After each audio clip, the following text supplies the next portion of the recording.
சுவையான நூடுல்ஸ் தோசை எப்படி செய்யலான்னு பார்க்கலாம் வாங்க.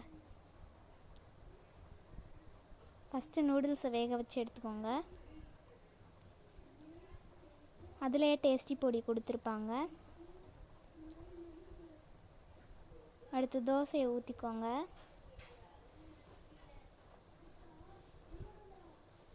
அதில் வேக வச்ச நூடுல்ஸை போட்டுக்கோங்க.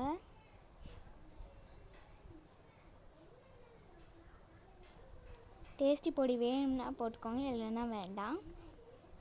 டேஸ்ட்டுக்காண்டி சால்ட், 2 ஸ்பூன் எண்ணெய், டேஸ்ட்டுக்காண்டி டொமேட்டோ கெச்சப்,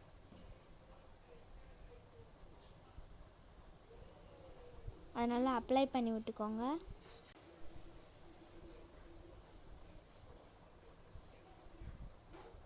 காரத்துக்காண்டி பெப்பர், மல்லி இலையை தூவி விட்டுக்கோங்க. சுவையான நூடுல்ஸ் தோசை ரெடி. வாங்க சாப்பிட்டு பார்த்துடலாம்.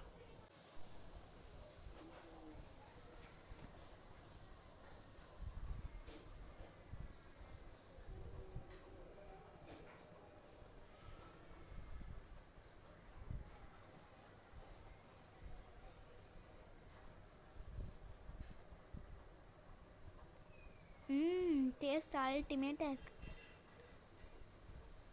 நீங்களும் செஞ்சு பார்த்துட்டு எப்படி இருக்குன்னு கமெண்ட்டில் சொல்லுங்கள். என் தங்கச்சிக்கு நூடுல்ஸ் தோசைனா பிடிக்கும். நான் அவகிட்டேருந்து பிடுங்கி சாப்பிடுவேன். பாய் பாய்.